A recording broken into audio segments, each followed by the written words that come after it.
said about Isaiah Rodgers at the beginning of the year. Remember what they said? Man, that guy can't crack an egg. Well, that's not the NFL today. They don't want big hitters back there. They want cover dudes.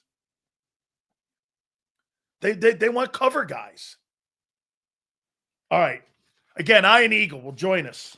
That'll be at 4:30. We will talk to the CBS, NFL on CBS, play-by-play man. He is the preseason host of the New York Jets. And we will talk with him. That'll be at 4:30.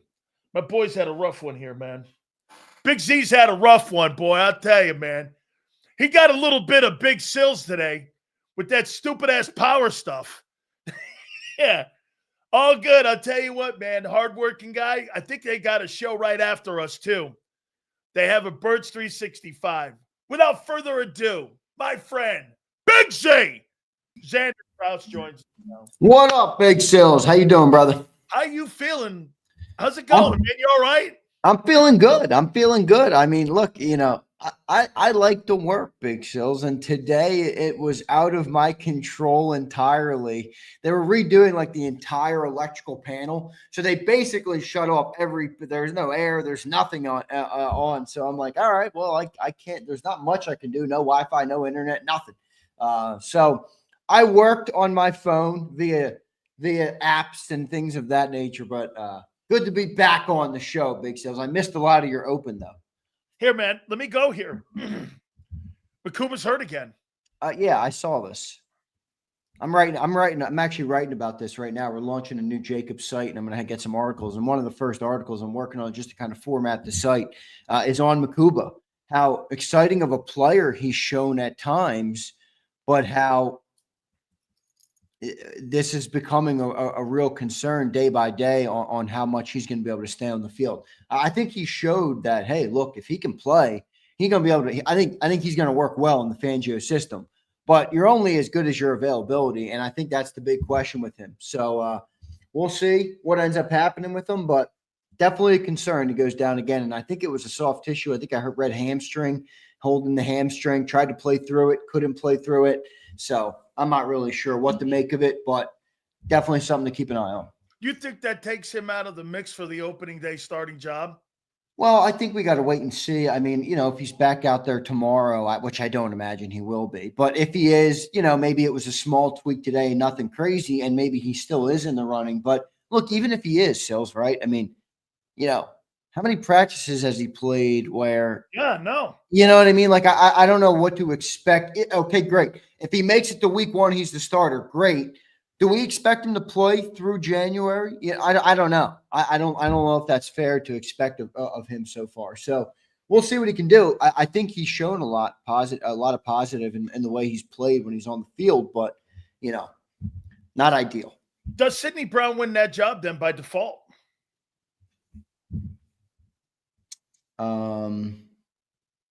Yeah. I mean, if Makuba gets hurt, yeah. Man, so you got a guy who's always injured, or at least 2 of the last 3 weeks. You got a guy who's not really known for being a great tackler. I'll tell you what, that Gardner Johnson move does not look good right now. And I'll tell you this is before you even play a down. I mean, Jesus, dude. Yeah. Okay, let's go to the next one. Yeah, that's a problem, though. I mean, it's definitely something to monitor. There's no doubt about it. Is this the monitor too? Are we still in the monitoring stages here with AJ Brown? I am. Okay, get what? He didn't practice. By the way, look, I tried to get it out of John last night, but sometimes I really think the organization intervenes, because when I talked to John on Sunday, all right, and again, I'm not throwing any shade at John here, because I'll say it to him, but John has a way of answering questions. On Sunday we joined for a breaking news segment when they traded for John Metchie. And the first thing that John said, the very first thing he said, wasn't Dotson, wasn't Darius Cook. The very first thing he said was, it made me question if the A.J. Brown thing is lingering worse than we're expecting. That was the first thing John said. Now, he also said, maybe it's not, but that's the first thing that popped in my head. And then last night he comes on the show and he's basically – acting like I'm crazy almost for asking him about whether he's fine. You don't need to worry about it. And I'm like, okay, look, I don't know. Did the organization call and say this isn't about A.J. Brown? Nobody say it's about A.J. Brown. I mean, that's what the organization does. I mean, people think they don't do that. Look at Siglor. They ain't telling John shit. Siglor, they send out messages to all the people that cover the team, dude. They really do. So I don't know. I'm just wondering if AJ is in danger. I don't know. Well, your Bama boy took first team reps today. Yeah. Well, there was a bunch of injuries, right? I saw Johnny Wilson went down. Devontae's out too. Devontae didn't play. AJ didn't practice. So, yeah, you had Metchie, you had Dotson, and you had Anais Smith. I mean, Zander, let me get to this next topic now. So last night, I watched Jaden Daniels and Joe Burrow playing, trying to get some chemistry together. How are you working on a passing game when no one's available on a consistent basis? You're just assuming you're going to flip a switch on the first against the Cowboys? You're not even getting joint practices together. Well, do you expect him to be rusty in the first 4 weeks?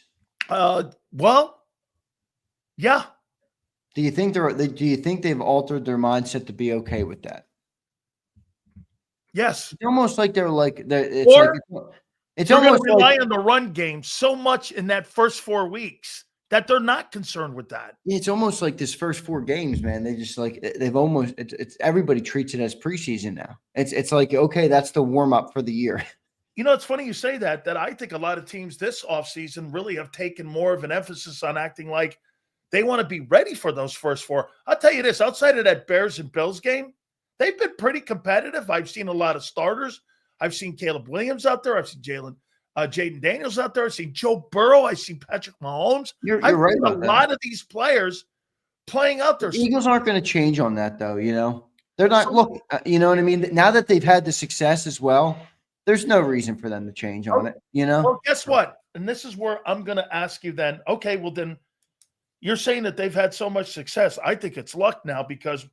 Okay, well, they're injured all over the board. Lane's out, Devontae's out, AJ's injured. You got a bunch of guys now that you're not practicing. So, yeah, but it's August 19th. I mean, nobody's missed a game yet. I got it. But they take so much emphasis on joint practices and practicing to evaluate players and to evaluate tape. They haven't had these guys. How are you picking a football team if your guys aren't out there playing? Now, look, the offensive side of the ball is a pretty much given. Outside of the right guard. Well, is it a given? I mean, they just traded for a wide receiver. Right. All I'm asking you is, again, I'm going by what do you believe that, again, the Eagles with the new coordinator and with all the misses, when it comes to practicing in the joint practice, you think they should have played Jalen a little? Well, no, I don't, because I think what they're trying to avoid is the catastrophic stuff, and little lingering things are going to happen, I think, in the season. Again, we don't know which one of these is real, how real they are. I can't. If September 4th rolls around and AJ's out, I think, all right, we should probably start to question what's going on with the hamstring and if everything's all right. But until that point, I'm not going to worry about it. And then when you get into the offense, where I do agree, it's not how I would want to do it, but they're gonna have some growing pains in the early season. I think we should. I think everybody. I think they're good with that. They've acknowledged that that's going to be a part of it. And look, it worked last year, so I'm not gonna. I can't get my panties in a bind about it. I'd rather stay healthy. But where you are right is, hey, look, is it unlucky because we got a lot more injuries this year? But nothing real yet. No, just a lot. Who's out for the year? Nobody's out for the year. I'm not concerned about the offense so much. I'm concerned more about the defensive guys that haven't proven anything. Yeah, well, Listen, that's fair. When your conversation. I mean, when your guys on offense miss time, like you said, AJ and Hurts or Devontae, I mean, come on, they've got equity. Right. Those other guys have no equity. Just because you were on the fucking roster a year ago, that doesn't give you equity that you're going to win a job. I mean, you got. Did you hear Patullo talking about Metchie too? Sounds like he's making the team. Did you see that they're overloaded? Hey, did you see that? Congratulations, Xander's got a big one. A dude from fucking Helen Keller University or like Slippery Rock University, Darius Cooper, is going to make that fucking team. Yeah, good. I told you he would. He's going to make that team. That means that Anais Smith or Johnny Wilson, one of them guys are gone. Do you not agree?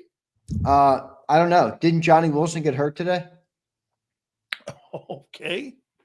I'm just saying, what if Johnny Wilson goes to IR and they keep 6? Anaya Smith's your returner. You go I'd AJ, put Darius Cooper back there and see if he can AJ Devontae, Jahan, Metchie, Darius Cooper, and Anaya Smith, and Johnny Wilson on the IR. Okay. Hey, I mean, all right. Here's another one for you. I don't know. I mean, look, I think Darius Cooper should be making the team, but I know that roster building is deeper than just a meritocracy. It is. So you don't think they're going to put AJ on injured reserve? Well, if he's still hurt, I mean, but don't you have to keep him out for 4 games? Yeah.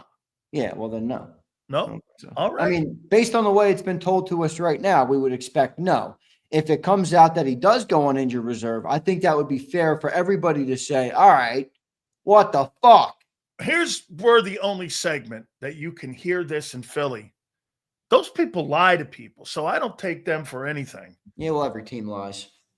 Okay. Hey, well, I cover the Eagles right now here, and I'm talking about those dudes. And to me, again, I don't trust anything out of Bob Lang's face. So I'm going to assume that guy is hurt more. Now, you're right, Zander. It'll be Big Sil shut the hell up if that guy's there and he gets 14 catches for 138 yards in the opener. No doubt. But if that guy starts the season and he's in IR is a little bit of a different level. I mean, I don't think he's going to IR. Maybe he misses week 1. Okay. All right. So let me hold on. Hold on here. Listen, I'm not fully in disagreement from a sense where Prince thinks the guy is has one of the finest hamstrings in all of the land. It's like odd. Prince is like weird about AJ. I've never seen Prince act so weird. But yeah, I mean, look, the guy. I don't know what's going on. The guy has missed a lot of time with the hamstring. It's weird. And they traded for John Metchie on August 18th, Prince. And he's getting first-team reps, and Kevin Patullo said today that they're overloading him and they're inundating him with the playbook, making him get up to speed. Gee, I wonder why. Why does he have to get up to speed? I thought he was the third wideout. Why would you get the third-team wide receiver up to speed? Unless you were in a hurry for something.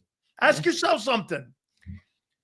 And Darius Cooper was not running beating Jahan Dotson out. Well, there was a bunch of guys out. There's a bunch of guys out today. AJ Devontae. Yeah. Wait a minute now. He's not beating Devontae and AJ out. Okay? And he's not beating Jahan Dotson. I've heard all camp Jahan Dotson and Jalen and their buddies, and they're all hanging out and they're drinking beers and having fun. Okay. I've never seen a 4th-team wide receiver have to get up to speed so fast. I wonder why. Am I just being Big Sills? You're just being Big Sills. Okay. Do you find it odd that your 13, 14 guy, they've got to get up to speed? Well, I mean, AJ can't practice evidently, and Devontae missed today. But he's not going to play, I thought. The kid John Metchie. Who's he going to play over? Metchie's going to play. Over who? I don't know. Could Dotson be getting traded? No way. That's Jalen's boy. Oh, no, it's not. I thought he was. Wait a minute. Wait. I've been told by, quote, McClain and all the rest of these guys covering the Eagles that they've got a rapport like nobody's business. And that he's had a wonderful camp. Now he's being traded? All right. Huh. I guess. What, do you think they're going to pay him? No, but I didn't know he was having a bad camp. I guess I'm just being Big Sills. Yeah, I think you're being a little bit of Big Sills. Okay. All right. Hold on. Let me check that one. I mean, I don't know exactly. You're trying to get me to fucking say something like I know. I don't know, and I'm not ready to make a proclamation like the Big Sills is. I'm not saying nothing. I'm just asking questions here. All right. Here's another one. Who wins cornerback 2? I like these timely pauses. I knew when I paused that you were gonna lose it. I'm like, let me hold out. I don't fucking know, dude. Jacorian? I guess Jacorian Bennett. So wait, question. If you're so loaded on defense, you had to go out of the building to fucking bring a guy in 5 days ago, and you're loaded Who on your said we're defense? loaded? Well, that's all the Eagle fans are telling me that Howie's been drafting and they're loaded everywhere. You went out of the building to get a guy who was on the 28th ranked pass defense a year ago. I mean, look, Sills, not everybody's going to pan out. Keely Ringo didn't pan out. Oh, It doesn't even look like they're going to give him a chance. So they're trying to make some moves. Let's see if it works out. I mean, I'm not going to write Jakorian off just yet, and I'm not mad at him for making a move. I'd rather them make the move than not make a move. no, you said that you know, 3 let weeks your ago. ego, take over, and you put Ringo on the field. You said that 3 weeks ago. I don't want to fucking wait until the last second. That's what I mean. So they made a move, and let's see what the Okay. guy can do. I mean, I don't think it's fair to judge Bennett yet. I mean, he No. played with Vegas for 2 years. But by the way, I Can don't think, anybody show up there? You know No. what I mean? I don't know. no, as a matter of fact, you can make the same argument, Max Crosby, about all of his sacks that you can Yeah, for Trey Hendrickson.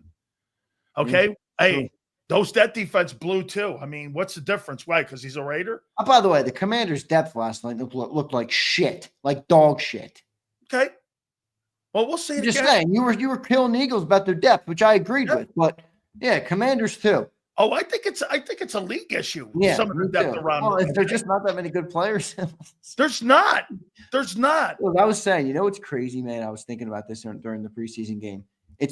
What an incredible accomplishment for even the percentage of players that make it to the NFL from college. Like even that is just like I don't even know what the percentage is. It's probably 3 to 5%. Less than 1%. Less than 1% from college. And then think about the difference between the bottom of the roster, NFL guys who still had to go through crazy hoops to make it there, and then the first team guys. Like the superstars are really just head and shoulders above the best. We're the 1%ers of the 1%ers. They're the 1% of the 1% of the 1%, man. That's They right. really are. Yep. And then the guys who make it to Canton are the 1%ers of all of that. I Which know.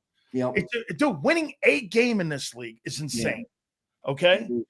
So we can't answer who wins that. Well, let's move on. Who wins the safety job? Makuba. Makuba, Yeah, Makuba. the guy in the blue tent. Yo, you're setting me up today. This is a bum. My computer's off. I got no idea. By the way, what this guy talks about. his computer gets knocked off. His fucking AC gets knocked off. I got no idea what I'm coming into today, and this guy's bombarding me with all this bull. Every question is a setup. Every question is a setup. I mean, I gave you an answer, and the guy hit me with the blue tent. Today he was in the blue tent. The other day he was making picks. You know, I think Makuba is going to be the guy at safety. If he gets hurt, it's going to be Sidney Brown. Done. We'll prevail. All right. Hold on here. Let me get my phone. Would you call this guy? Justin Simmons, how you doing? This is Big Cells. Nah. What do you think? Justin Simmons? I don't know. How fragile is he going to be? Well, you're already coming with a negative attitude towards him, man. Because I don't think he's the You're answer. positive with Bennett. I don't think he's the answer. I'd probably rather play Sidney Brown than him. Or Tristan. No, dude, not Tristan. Okay. Well, I'll tell you what. You love Tristan. Why do you like Tristan so much? Because he's steady. He's there. He's not steady. He is steady. He's a liability. Liability is a guy who can't tackle. Oh, that's fair. Tristan's not the best either. Well, look at what you have with Makuba and with Sidney. One can't tackle, one can't stay healthy. If you tell me Tristan McCollum's our starting safety, I'm telling you we're not winning the Super Bowl. Okay. Hang on here. Let me go here with you. So Sidney can't tackle. Makuba can't stay healthy. Tristan's out there. Who do you think Vic likes? I don't know. Nah. You hear John wondering if Vic is lying to everybody about even the team about the corners because he wants them to play in preseason. John's like, there's no way after 17 practices Vic doesn't know who his starting corner is. But if he says that, then they're not going to play him in the preseason game. Wow. Hey, wait a minute. I told all of you, do you think that there's starting to become a friction between Howie and with I don't know. This is just all a of you guys? speculation. This is fucking gold. This is fucking Big Sills gold. It's just here. a speculation, Big Sills. Speculation. Hold on. This is Big Sills gold. What is? Do you think that, okay, do you think he's here? What did Kevin Patullo say that was obnoxious today? Oh, yeah, here it is. Yeah, Howie will pick the roster and we'll worry about the players that are going to make the team. He does a great job at getting players in here. Howie picks the fucking roster, not the coaches? What do you mean? Wow. Every GM in the league picks the fucking roster, Sills. Oh, no, not in fucking Baltimore, not in Pittsburgh. And how many rings does Baltimore have in the last 8 years? Okay, I'm just making a All right, point. good. So shut the fuck up and keep watching and enjoy the show, Baltimore. I mean, Okay, what? so Howie supersedes anybody who makes that team. Well, wait. Let me ask you. Howie's He's the not one the who best GM in football. The guy in Okay, who's the guy? Houston Which guy? Sirianni, Howie. Which one built 2 Super Bowl rosters in 6 years with 2 different quarterbacks, 2 different head coaches, 2 different defensive coordinators, 2 different everything? Which one built those rosters? Which one turned over from the highest paid quarterback in football to another regime and built up the entire roster? No, I want Howie to have say of the roster. No problem then. I want everyone then to come around first circle and tell Big Sills you're sorry because Nick does not pick his team. Is that correct? Nick never picked his team. Okay. Nick doesn't have a choice on who makes the club or not, and the coordinators don't have a choice. I think it's a collective conversation. I think Howie is the final say. You just got through telling me there's a rumor going around that Vic has to bullshit. No, I didn't say it's a rumor. I said it's a speculation by John that he thinks Vic knows who his corner is. Okay. Okay. So let me ask you how you think Howie's done with the defense. I still don't get your point. Yeah, Howie picks the roster. No shit. Oh, you think Jim Harbaugh listens to a GM and how they pick a roster? Dude, Jim Harbaugh can continue to be Jim Harbaugh and come up short. Our organization hasn't. Okay. My point is that the coaches don't have a say in who their people are. No, they do. They have a collective. They have a say. They don't have final say. You ever heard of a board meeting? So everybody can make their opinion. One guy's got the hammer. All right. Howie's got the hammer. If Vic can convince him to keep a certain player, he'll do it. And that's why there's holes this year as of right now, August 19th, you're in a rotating role right now on 3 positions. And before you play a game. Part of that is Howie, but part of that's also business. I mean, they're paying all these people on defense. You know, now, do I think it's fair to Vic? I don't. I said to you yesterday, it's crazy that this defense had such a big part, and they're the ones that got completely gutted. But that's part of it. I mean, look, we don't operate in a world where you can sign anybody and pay anybody if you got the money, where you got the checkbook. You know, there's a salary cap. There's a way to do things. There's an X amount of dollars that you're going to pay to certain positions when they perform, even if they're in the top 10.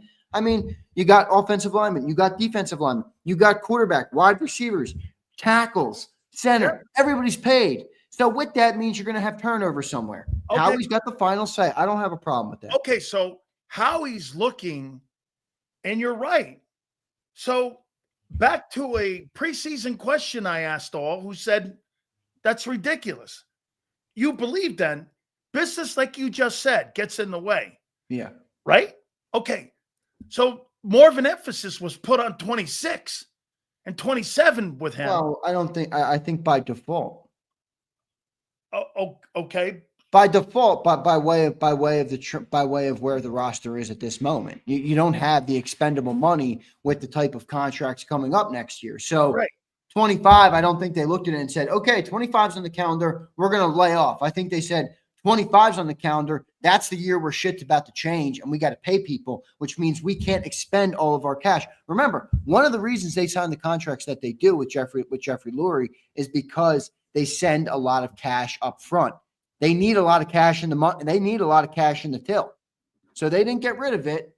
And now it's not an insurmountable thing, but yeah, it complicates 25 more. It makes 25's journey harder. It doesn't make it impossible or insurmountable. Nobody said that, but you would agree then that it's a transitional year on the roster. It's not a well, it's a transitional year from a sense of the business is transitional. Well, you lost people and you didn't have the ability yet to replace them with high impact players. You replaced them with draft picks. And free agents. So and 1 year free agents. Right, 1 year free agents. That's right. So to me, that sounds like transitional. Well, remember though, you got to let it play out. I mean, last year the guy that we paid big money to didn't help us at all, and all the Timu signings from last year ended up making the biggest. Isaiah Rodgers, Zach Bond, Oren Burks. I mean, those are the guys who made the biggest impact on our team late in the year last year. Not Bryce Huff. Yep. So it doesn't all work out. You got to kind of let it play out. But it is fair to say, yeah, the Birds didn't have the money to spend this summer. They didn't.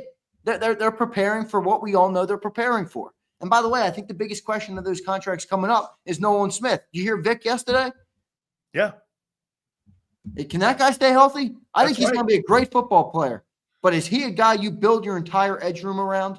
Hey, and what I didn't like was they moved a guy to the other side because Vic is concerned about his size. No, he's concerned about the shoulder. Yeah, well, yeah. His remember, he's always called him an undersized defensive end. And he's got that shoulder. He's got the shoulder problem. He's had it since he got drafted. Hey, and by the way, that means then on the other side, on your Sam linebacker, you're going to have Uche and potentially Ojulari being rotational pieces over there. Look, the edge depth right now doesn't look great. Like, I will say this, we need one of those guys to step up big. I'm not saying they need to be like a Zach Bond level jump, but we need somebody that overperforms their expectation. Because, I mean, look, even Jalix Hunt, like, I want everybody in the chat to answer this as well.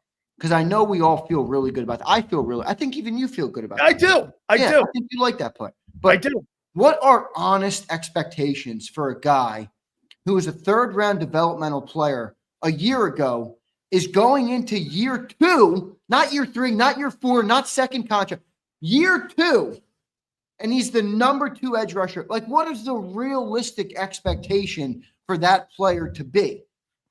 If it's 11 sacks, Billy John, then we got a damn good player. You still need a third guy. So this is my point. Even if Jalix Hunt over delivers and is a great football player this year, you can't have a season with 2 edge rushers. You need at least 3. At least 3. I think if that guy gives you 7.5 sacks and can set the edge for you, that's all I want. Set the edge. You stole something. Because look at the shitty coaching he's gotten his entire life until he got here. You still don't know what he is. There's no way you could sit here. Yeah, between 5. I don't know. Like Lamar says, just contribute. And Lamar, I don't disagree, but I think that's more for Uche Ojulari. Yeah. Like, we need more than contribution from Jay. He's our starting guy. Like, we need a guy. We need him to really contribute.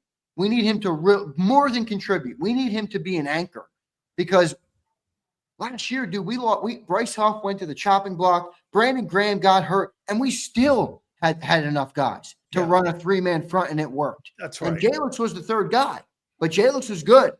Can Uche and Ojulari be what Jalix was late in the year? I don't know.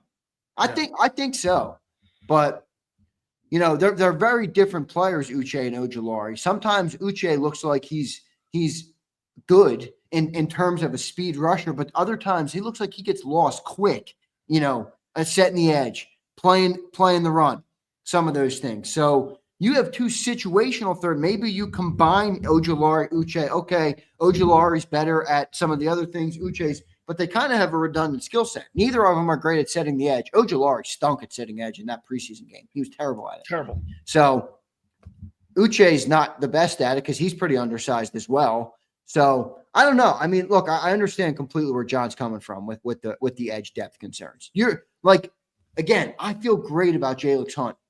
Dude, we need this guy to be like better than we want, because we don't have a lot of depth at that room. Boy, so let me ask you this here with this too. So, I mean, bro, there's no question that edge for him. You think Vic knows who the starters are right now? You think it's going to be Hunt and it's going to be Smith? You think that's who he lines up with Dallas? I think those are going to be the starting two guys. I do. I think the bigger concern or question is, what does the rest of the rotation look like? Those guys aren't playing every snap. They're just not. Does that kid Johnson make the team? Remember, he's one of the guys that kind of got pushed at the end of last year, and then the Giants picked him up. And they liked him. So, I don't know. I think it would depend on what Obo, what Uche, and what Ojulari are doing. I mean, John said Obo, he thinks his bet is the best of the three, but because he's 30, you know what I mean? He might be the guy that's out the door. So I don't know. Look, it's going to be interesting to see what they do, but look, it is fair to be an Eagles fan and just say, hey, defense has question marks this year. All right, it does. We don't know. Hey, look, they could be great. They could pull it off again. And I'm sticking to my bold prediction that Vic will do it again. The players will perform again because the locker room, I believe, breeds success. But it's a big ask. It's a big ask. And it's fair for somebody to say that team lost a lot on defense. Can they do that again? It's pretty tough to do what we did last year. It really they didn't just lose good players. They lost good role players. Yeah, and look, I don't say that as a question on this team, Sills. I say it kind of with respect to what last year's team was. That was a special group, man. Man, turned out to be something I didn't believe. That's a group that we can't act like comes around all the time. Bro, they don't. It doesn't. Can I tell you what the sorry-ass thing about that whole thing was? It was like it was so special for such a short period of time that you really didn't get a chance to really see what it could have done. You know what I mean, Zander? Like a defense like the 85 Bears, in my opinion, are overrated. You know why? They only won one. Right. I mean, you never got a chance to see, they put all, and I agree with you, Douglas. He's dead on. Defense is a luxury in today's NFL. Certainly for the Eagles. He's been saying that for a bit here. Which is why I think it is very interesting to see what they're going to do, because all the contracts coming up are defensive. All of them. I mean, everybody you want to be paid on offense is paid. They're done and dusted. That's why I think the Reed Blankenship contract. I think that's the first domino. I think that's why me thinking, I think they're going to move. I mean, look, who's a guarantee? I think they're going to move off of players that you think you're going to be shocked. Right. Some people they're going to move off. Who's a Jalen Carter is a 100% guarantee. There's a 0% chance he leaves the Eagles. He's one. Not going in. I would say this is further out, but I would say Quinyon Mitchell and Cooper DeJean are guaranteed as well. Now, I know they're only one-year players. They probably have to do a little bit more to get to that level. But I'm comfortable with them. I'm comfortable saying those two guys are going absolutely nowhere. Yep. Who else? Okay, are you giving Moro Ojomo a contract if guy turns out to give you 6 sacks? Well, we just let Milton walk. Eventually, we're going to have to pay somebody, but we know Jalen's going to get, 36, 37 million? Somewhere in there. Are you going to let Moro – I think he can be extended now here, right? At the end of this year, Moro Ojomo? Ojomo, this will be year 3, yeah, so he'll be able to get extended. Okay, so if this guy puts up 6.5 sacks, what are you going to do with him?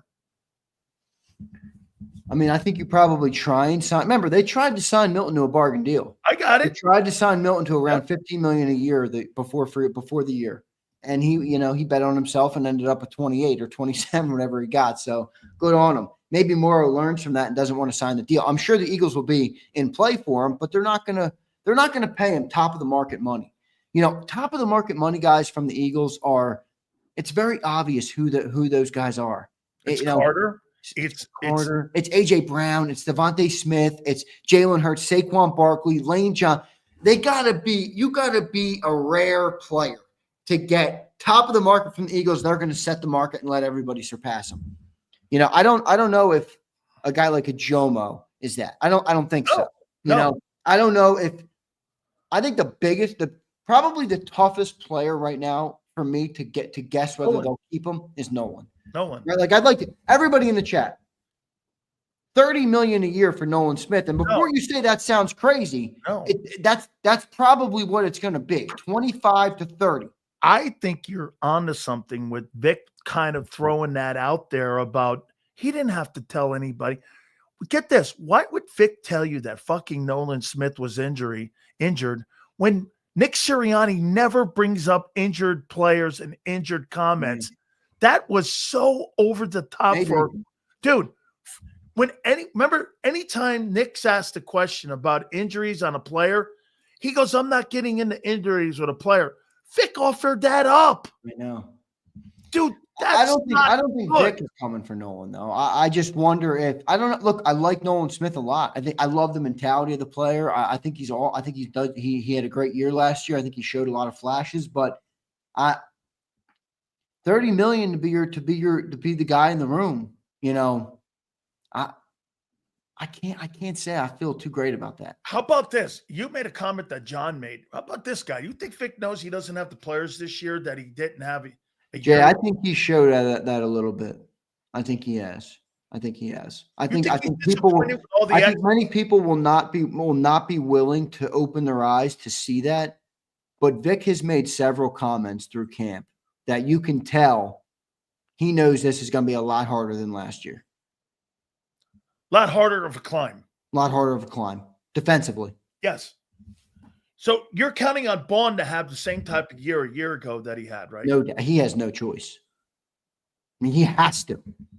You have to perform at that level.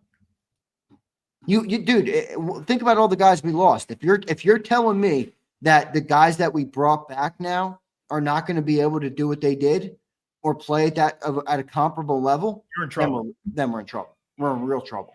I mean, basically, so my whole premise when I've come on this show with you and pushed back on you saying you lost too many guys has been that the guys we kept are the core guys and they will keep the unit intact. If you're telling me Bond goes back, if you're telling me Carter isn't drawing double teams, if you're telling me Nolan's not developing as an edge, if you're telling me Quinyon and Cooper aren't as good on the outsides in the secondary, we don't have a chance.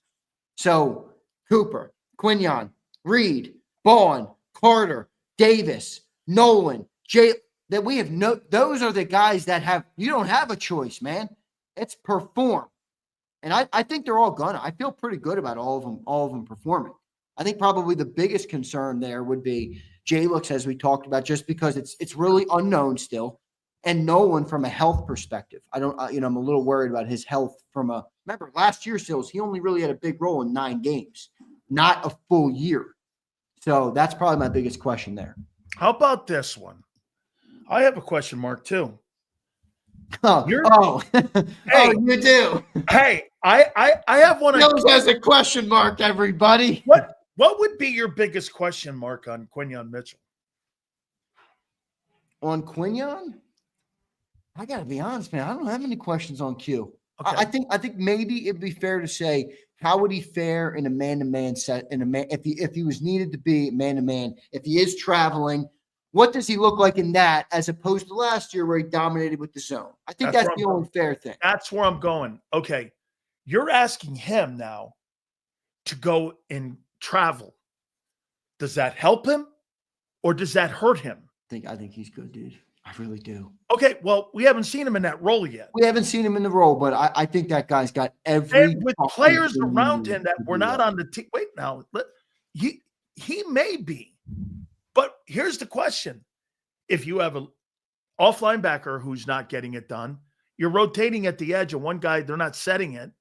You got a corner who's not getting the job done, and you got a safety who was being mediocre back there. How does that affect him in traveling when you've got more space to cover?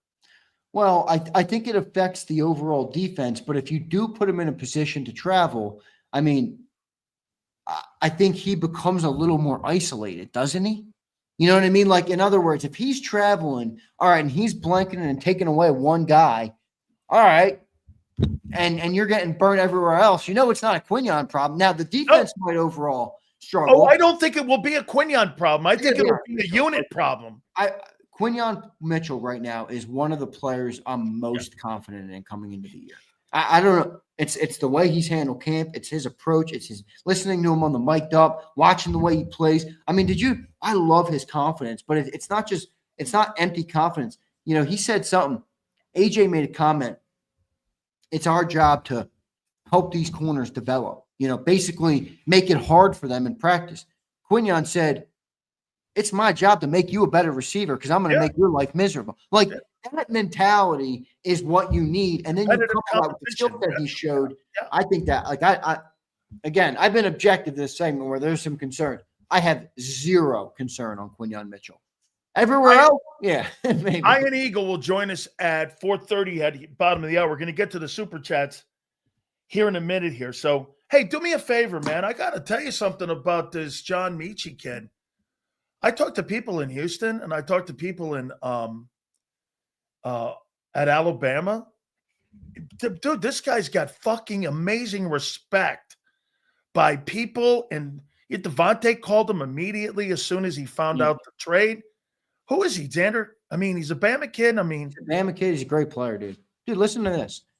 His first year he became a real part of the Alabama offense was the 2020 year that Devontae Smith won the Heisman Trophy. Now, remember, Devontae had a good start to the year, but his Heisman campaign took off when Jalen Waddle went down. When Waddle went hurt, he got hurt. Devontae Smith took off. He had, I forget however many total yards he had. Was it over? I don't know. It was close to 2K, probably somewhere. Incredible. Crazy numbers. Maybe 1,600, maybe some. I don't know. I have to Did Waddle get hurt in that Tennessee game? Waddle got hurt. I don't remember which game it was. It was early, though. An SEC game early. September, October. It was early.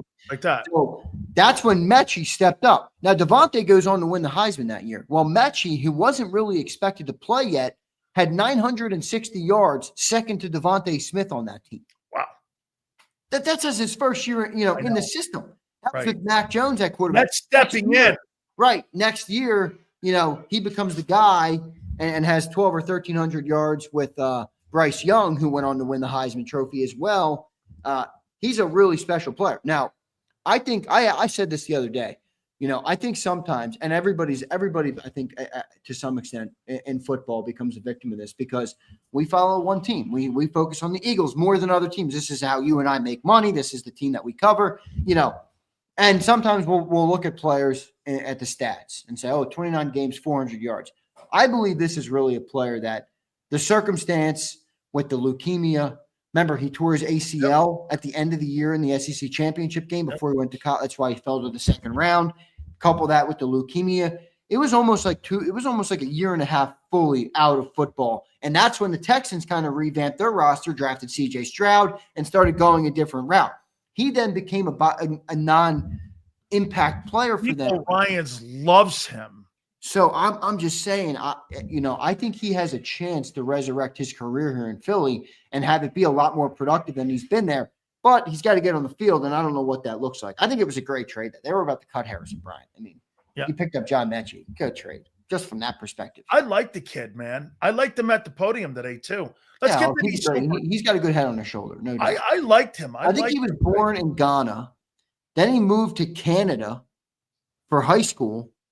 And then he came to the States for college. I believe that's what he did. I know he was moving. I know he was in Canada. He played high school ball in Canada? Huh? He played high school ball in Canada? I'm pretty sure he played high school ball in Canada. Yep. Wow. I thought because most of those receivers are them either like a big time program in the state of right. They'll come here. IMG guy. So he went to let me look. I just like to look it up real quick so we get it right. I thought he was an IMG guy. No, I don't think he was IMG. Okay. Early life. So he was born in Taiwan to a Nigerian father, Taiwanese mother. Moved to Ghana. I was going to say, I thought I knew Ghana. And then he moved to Ontario, Canada with his mom and 4 brothers. Then he moved to the United States to attend St. James School in Hagerstown. Okay, so high school, I think. Okay, he went and played in Maryland. Yeah. Okay. And then he went to Petty School in Hightstown, New Jersey, and then he committed to okay, so he was over here a little earlier. A little earlier than I thought. Maryland and then New Jersey, where he went to Got it. That's a pretty good program there in Hagerstown. Okay. And then, really great program up there. Yeah, absolutely. Big Marsh says, here we go, Sills with the Quinyon narrative. Jesus, this guy doesn't stop. No, you're asking him to do a new role on a team that has holes around him, not his game. Once again, Marshall, you're not fucking focused on what we're saying as a unit. You're looking at the player. I have no questions on Quinyon. I have questions on the unit. What? You think Quinyon will thrive in that role? He'll thrive in that role if people around him can be functional and do their jobs. Because if he has to be more in space, that creates opportunities for those first 4 quarterbacks to not attack only him, but to attack the weak holes. You brought it up in that Super Bowl, Zander, when you said when Drake Greenlaw got injured and they put Burks in, what's his name? Mahomes found it and got the team back. You're going to find holes in defenses. Okay. Michael Robinson checks in. He says, we need to pipe down on the Howie glaze. 4 of his 5 Georgia players have shit the bed, and now his ego rubbing Vic the wrong way. He let Gardner Johnson go for good reason twice. Get it together, Howie. And Michael, I think some of that's fair, but the results are more important to me. All right. And this team has been very successful. So I don't really agree. There is a lot of injured Georgia guys. The Georgia guys have proven maybe to not be as dominant as we thought they could become. Yes. But I look, I mean, they were a big part in this team winning a Super Bowl, so I don't really think you can hold it against them. Brian says, Big Z, I got my shirts today. Thank you. Sorry for being an a-hole, even though I appreciate those on the show last night. Fleming, all good, brother. Happy you got the shirts. Thank you for your membership. Jeff Bone says, you think Trot would get better if he got more reps? He's a young player. I think he's slow. I think, again, that when you have a player that runs a 4.8, he's dropping in coverage and a too-high safety, when you see a guy like Trotter, he's got to be functionally, technically sound, okay? More reps, yes. Younger players, more reps, obviously, the better you're going to get. But I think he's limited with his athletic ability. And his look, everyone sees the name Trotter. They think Trotter's senior. Well, I think in comparison to a guy like Jahad Campbell, who's obviously notorious for the uber athleticism, the length, the speed, the strength, I don't think Campbell or Trotter has that type of upside, but I do think he's a very sound player. I think he's proven to be honestly ahead of schedule for a 5th-round pick. Bro, I like that Smile Munden kid. Me too, man. He's looked good. He looked real good in that preseason game. All right, so it's good stuff, man. I'll catch you tomorrow, right, brother? Absolutely. Birds 365 right after the program, correct? 6 to 8 p.m. We'll be live on the channel. Fantastic. Thank you very much. John McMullen will be out there, obviously, too, with the practice today over at NovaCare Center. So we'll have you fully covered there with the Eagles now. So Eagles and Jets this weekend. The New York Jets, when you look at their roster, okay, I look at them kind of in the same light as the Minnesota Vikings. I look at them like they've got a roster and players at particular positions where you see stars. I don't know who J.J. McCarthy is. Is this going to be – remember something here. What did Boomer Esiason and what did Phil Simms say about Justin Fields going to New York? Phil Simms thinks that Justin Fields is going to have a breakout season this year in New York with Aaron Glenn. All right? So without further ado, the man who is the preseason voice, I saw him covering the game this past weekend, and I'm like, I know Ian. So why not get Ian Eagle on here with us here? And I even talked to Anthony Beck, and Anthony goes, great dude.